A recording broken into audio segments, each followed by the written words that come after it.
앞부분 간단 요약. 저는 올해 72살입니다. 26에 단칸방에서 시작해 공사판과 야간 경비를 전전하며 평생을 집 한 채에 바쳤습니다.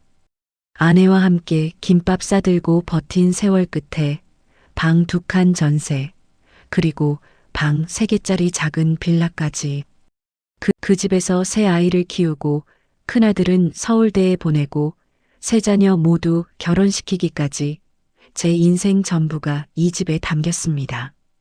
그러는 사이 아내는 폐암과 척추 수술을 2번이나 견디며 몸이 점점 약해졌고 병원비로 노후 자금은 거의 바닥이 났습니다. 그러던 어느 날 한 친구가 말했습니다. 형님, 어떻게든 집은 미리 큰아들한테 증여해야 합니다. 그게 자식들 위해서도 제일 좋은 길이에요. 그 말 한마디에 저는 세 자식과 짧은 가족회의만 거친 뒤 결국 평생을 바친 이 집을 큰아들 이름으로 넘기는 도장을 찍고 말았습니다. 그리고 그 직후 아내는 세상을 떠났습니다. 집은 큰아들 명의가 되었고 저는 홀로 남았습니다. 이 선택이 제 노후를 어디로 데려갈지 그때 저는 아직 몰랐습니다. 구독, 좋아요, 알림 설정 안내. 본격적으로 다음 이야기를 이어가기 전에 평생을 가족에게 바쳤다가 노후에 혼자 남겨진 부모님들의 사연, 그리고 미리 재산을 넘겼다가 겪게 되는 현실 이야기를 계속 함께 나누고 싶으시다면 잠시만 영상을 멈추시고 구독과 좋아요, 알림 설정 한 번씩만 부탁드리겠습니다. 여러분의 작은 응원이 이 채널이 더 많은 어르신들의 이야기와 노후에 꼭 필요한 깨달음들을 오래도록 전할 수 있게 해줍니다. 11장. 큰아들 가족과의 동거 안에 장례를 치르고 한 달쯤 지났을 때 큰아들이 찾아왔습니다. 아빠, 혼자 계시면 외로우시죠? 응, 좀 그렇긴 하다. 저희가 이사와서 같이 살까요? 저는 깜짝 놀랐습니다. 너희가? 근데 너희 집은? 전세 만기가 다 돼서 어차피 이사해야 하거든요. 그리고 여기 방도 많고 아빠도 혼자 계시고 하니까 같이 사는 게 좋을 것 같아서요. 저는 고마웠습니다. 그래, 좋다. 같이 살자. 2020년 가을, 큰아들 가족이 이사를 왔습니다. 큰아들 부부와 손주 둘. 집이 갑자기 활기를 되찾았습니다.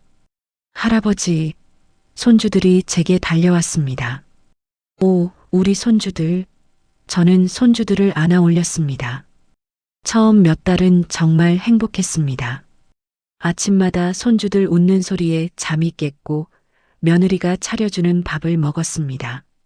아버님, 이거 드세요. 고맙다. 큰아들도 퇴근하면 제 방에 들러 안부를 물었습니다. 아빠, 오늘 어떻게 지내셨어요? 응, 그냥 TV 보고 그랬지. 건강 챙기세요.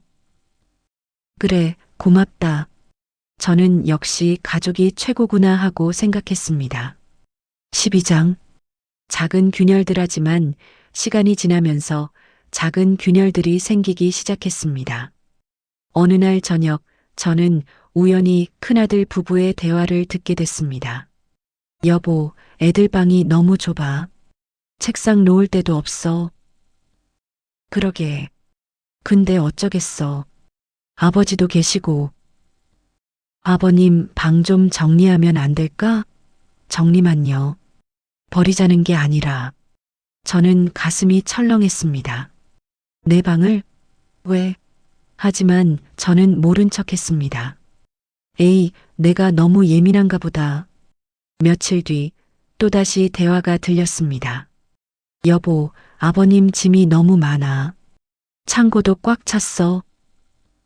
그러게. 나중에 한번 정리해 달라고 해야겠어. 저는 점점 불안해졌습니다. 내가 짐이 되는 건가?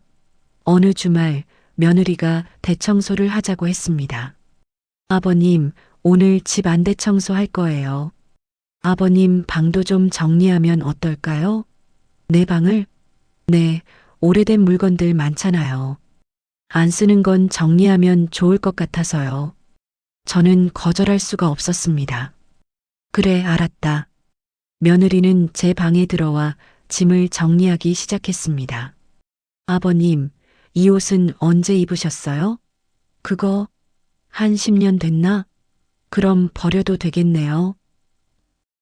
그래. 이 신발은요? 그것도 오래됐지. 버릴게요.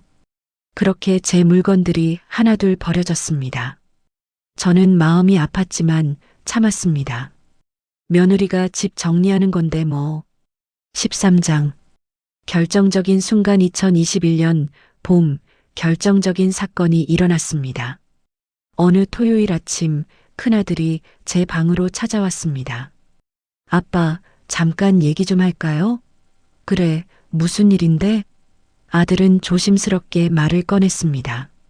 아빠 방말인데요. 역시 그 얘기구나. 저는 마음의 준비를 했습니다. 애들이 이제 커서 각자 방이 필요해요. 근데 지금은 방이 부족해서. 그래서 아빠 방을 애들한테 주면 어떨까 해서요. 대신 2층 작은 방을 아빠가 쓰시면. 저는 귀를 의심했습니다. 내가 내 방을 내놓고 작은 방으로 가라고? 아빠, 오해하지 마세요. 그냥 공간 활용을 효율적으로 하자는 거예요. 저는 화가 치밀어 올랐습니다. 내가 이 방에서 몇 년을 살았는데, 아빠, 목소리 낮추세요. 애들 깰라. 애들은 중요하고 아빠는 안 중요하냐? 아들은 당황했습니다. 아빠, 그게 아니라. 됐다. 나가봐라. 아빠. 나가라고. 아들은 방을 나갔습니다. 저는 혼자 방에 앉아 한참을 생각했습니다. 내가 집을 넘긴 게 잘못이었나? 14장.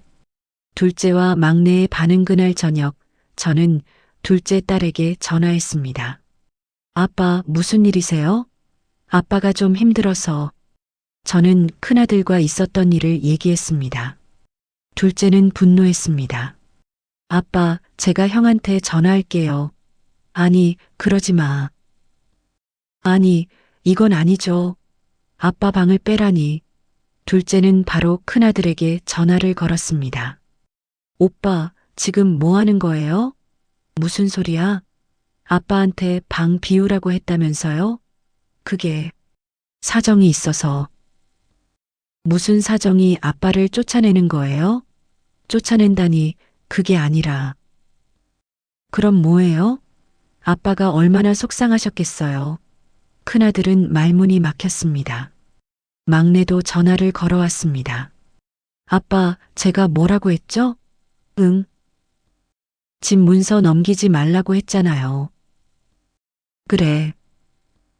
이제라도 법적으로 대응하셔야 해요. 법적으로? 네, 증여 취소나 거주권 설정 같은 거요. 저는 고개를 저었습니다. 아니다. 그렇게까지 하고 싶지 않다. 아빠. 괜찮다. 아빠가 알아서 할게. 전화를 끊고 저는 한숨을 쉬었습니다. 가족이 이렇게 멀어지는구나. 15장. 프롤로그의 그 아침. 그리고 며칠 뒤 프롤로그의 그 아침이 왔습니다. 제 이름이 적힌 박스가 방문 앞에 쌓여 있었습니다. 장전은 그 박스를 보며 깨달았습니다. 아, 내가 이 집에서 제일 먼저 나가는 건 내 물건이구나. 며느리가 미안한 얼굴로 서 있었습니다. 아버님, 죄송해요. 그냥 정리 좀 하려고.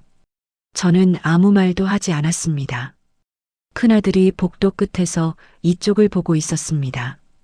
저는 아들을 똑바로 쳐다봤습니다. 아들은 눈을 피했습니다. 그 순간 저는 결심했습니다. 더 이상 참지 않겠다. 16장. 진짜 대화. 저는 큰아들을 거실로 불렀습니다. 앉아라. 네, 아빠. 저는 천천히 말을 시작했습니다. 집을 내 이름으로 넘길 때 말이다. 아들은 긴장한 표정이었습니다. 나는 그때 이 집을 선물이라고 생각했다. 내가 평생 모은 걸 장남에게 맡기는 거라고. 아빠. 근데 며칠 전에 내 입에서 방을 비우자는 말이 나왔다. 그 말을 듣는 순간 어떤 마음이었는지 한 번이라도 생각해 봤냐? 아들은 고개를 숙였습니다. 죄송합니다. 죄송하다는 말로 끝낼 문제가 아니다. 저는 목소리를 높였습니다. 나는 너한테 집을 맡긴 거지. 나 자신을 내쫓으라고 넘긴 게 아니다. 아들은 눈물을 글썽였습니다. 아빠, 저도 힘들어요. 대출 이자도 많이 오르고 애들 학원비도 그렇고. 그래, 그럴 수 있다. 살다 보면 돈이 부족할 수도 있고 집이 좁게 느껴질 수도 있다.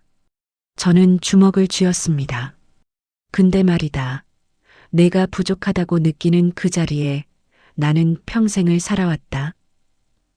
내가 여기서 너희 키우고, 너 학교 보내고, 너 결혼시키고, 그걸 다 보고 난 뒤에 이제 와서 내 방이 가장 먼저 줄여야 할 공간이 되어버렸더라. 아들은 입술을 깨물었습니다. 아빠, 저도 압니다. 제가 큰 잘못을 했습니다. 잘못은 누구나 할 수 있다. 하지만 이제라도 분명히 해두자. 저는 아들의 눈을 똑바로 봤습니다. 나는 이 집에서 내 발로 나가고 싶을 때 나가겠다. 누가 방 비워달라 해서 박스를 먼저 내보내는 삶은 살고 싶지 않다. 한참 동안 침묵이 흘렀습니다. 17장. 아들의 고백아들이 입을 열었습니다. 아빠, 사실 저도 요즘 너무 무서웠습니다. 뭐가 무섭냐? 집 대출, 애들 교육비, 회사 구조조정 얘기까지 들리니까. 혹시라도 저희가 아빠를 끝까지 모시지 못하면 어떡하나 그 생각이 밤마다 머릿속을 때렸습니다. 저는 놀랐습니다. 그래서 내 방을 비우자는 생각이 어떻게 나오냐? 정확히 말하면 여차하면 이 방이라도 세를 줘서 버텨야 하나 그런 생각이었습니다. 아들의 목소리가 떨렸습니다. 머릿속의 계산기를 너무 많이 두드리다 보니 그 안에 아빠를 한 사람으로 보지 못한 거죠. 죄송합니다, 아빠. 정말 죄송합니다. 아빠 방은 건드리지 않겠습니다. 아니, 그 전에 아빠 자리부터 다시 보겠습니다. 저는 아들의 말이 진심이라고 느꼈습니다. 하지만 상처는 쉽게 아물지 않았습니다. 좋다. 말로만이 아니라 앞으로 내가 어떻게 사는지, 어떻게 말하고, 어떻게 행동하는지 천천히 지켜보겠다. 네, 아빠. 지켜봐 주세요. 18장. 가족회의 2차 다음 날, 저는 세 자녀를 다시 불러 모았습니다. 얘들아, 아빠가 너희한테 사과할 게 있다. 둘째가 놀란 눈으로 물었습니다. 아빠가 왜요? 집을 넘길 때 너희 의견 제대로 안 들었다. 그냥 옛날식 아버지 흉내 내느라 혼자 결정했던 것 같다. 둘째는 눈시울이 붉어졌습니다. 아빠, 그 말 한마디면 됐어요. 막내도 조용히 말했습니다. 저도 그때 말만 하고 막지는 못했습니다. 결국 아빠 선택이었으니까요. 저는 고개를 저었습니다. 선택은 늘 누군가의 영향을 받는다. 너희 셋 다 나한테는 똑같이 소중한 자식이다. 큰아들이 말했습니다. 아빠, 제가 동생들한테도 사과할게요. 제가 형으로서 제 역할을 못했습니다. 둘째와 막내는 고개를 끄덕였습니다. 오빠, 우리는 오빠를 믿어요. 앞으로 잘하면 돼요. 그래, 형. 아빠 잘 모셔. 저는 아이들을 보며 말했습니다. 문서는 이미 넘어간 걸 어쩌겠냐. 이제 와서 되돌린다고 해도 서로 상처만 더 낼 것 같다. 아빠, 대신 약속 하나만 받겠다. 내가 떠난 뒤에 집 때문에 서로 등을 돌리지는 말아라. 세 자녀 모두 눈물을 글썽였습니다. 네, 아빠. 약속할게요. 19장. 변화의 시작 그 뒤로 집안 분위기가 조금씩 바뀌었습니다. 큰아들이 다시 제 방에 먼저 노크하고 들어오기 시작했습니다. 아빠, 들어가도 돼요? 그래, 들어와. 오늘 저녁 뭐 드시고 싶으세요? 아무거나 괜찮다. 아니에요. 아빠가 좋아하시는 걸로 준비할게요. 며느리도 예전처럼 간식을 챙겨주기 시작했습니다. 아버님, 이거 드셔보세요. 시장에서 사왔어요. 고맙다. 맛있게 드세요. 무엇보다 손주들이 달라졌습니다. 할아버지, 오늘 학교에서 이런 일이 있었어요. 그래, 얘기해봐. 손주들은 제게 학교 이야기를 신나게 들려줬습니다. 저는 그 모습이 너무 좋았습니다. 그래, 이게 가족이지. 20장. 새로운 깨달음 어느 날, 저는 혼자 산책을 나갔습니다.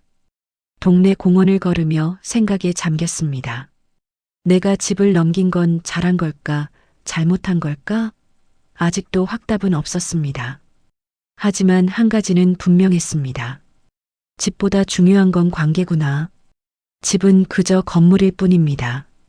중요한 건 그 안에 사는 사람들, 그리고 그들 사이의 관계입니다. 저는 벤치에 앉아 하늘을 올려다봤습니다. 여보, 당신 생각이 나네. 아내가 살아있었다면 뭐라고 말했을까요? 당신 애들 탓은 하지 마. 우리 때도 그랬잖아. 부모는 늘 믿고 내주고 애들은 늘 부족하고 힘들고 아내의 목소리가 들리는 것 같았습니다. 저는 미소를 지었습니다. 그래, 당신 말이 맞아.